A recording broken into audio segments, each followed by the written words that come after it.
in Jacksonville called out a white sheriff for racially insensitive social media posts allegedly made by one of his sergeants.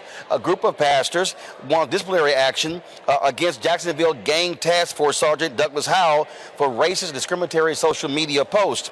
In 2013, a Twitter account tied to Howell posted America's three biggest problems: marijuana abuse, and black people. The Jacksonville Sheriff's Office launched an internal investigation on Monday.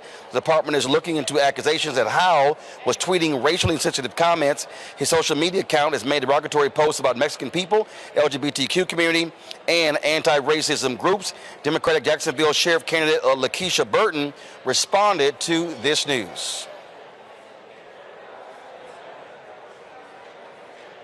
She said that she was appalled by this, and she, again, if confirmed by Howell's tweets, he faces suspension or even termination.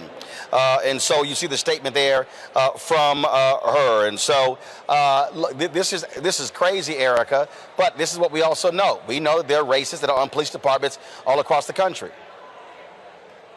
Yeah, absolutely. And that's why, wanting to have databases for employees essentially that commit acts like this was definitely something that's necessary. And you talked about this particular law enforcement person is connected with the gang unit. So you think about how much he's abused his power, perhaps within that unit, the level of aggression that he's using. What we see out in public is just a reflection of who he is privately, personally, and within that blue wall. So I think that, shows like Roland Martin Unfiltered that definitely hold a standard to calling these types of actions out, making sure that these folks who are supposed to be working for the people who are paid by taxpayers, that there's a face and a name with that.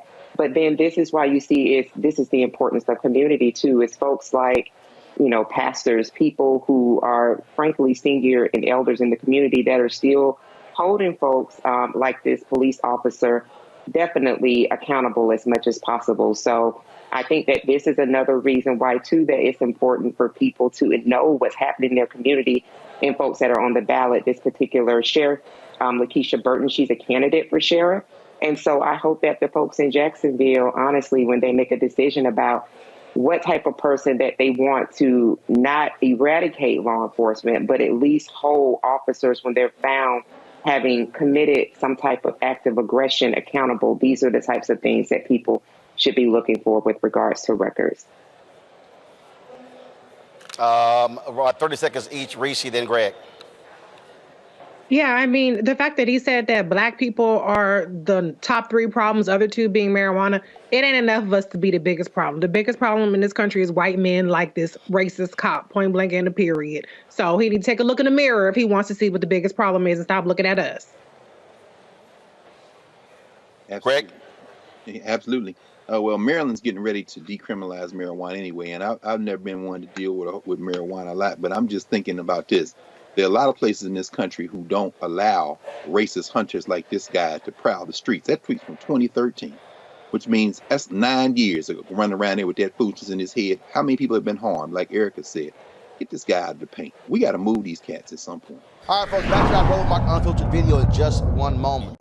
This is our time, our moment to move forward, beyond the gun violence, the hospital closures, the unaffordable housing. Brian Kemp's Georgia for the wealthiest few. Stacey Abrams is looking out for every Georgian. She'll invest our $6 billion surplus in the fundamentals, education, healthcare, housing, and a good living, putting more money in your pocket to build one Georgia where everyone has the freedom to thrive. Folks, Black Star Network is here. I'm real revolutionary right now. Support this man, Black Media. He makes sure that our stories are told. Thank you for being the voice of Black America, Roland. Stay black. I love y'all. All momentum we have now, we have to keep this going. The video looks phenomenal. See, this difference between Black Star Network and Black-owned media and something like CNN. You can't be Black-owned media and be scared. It's time to be smart.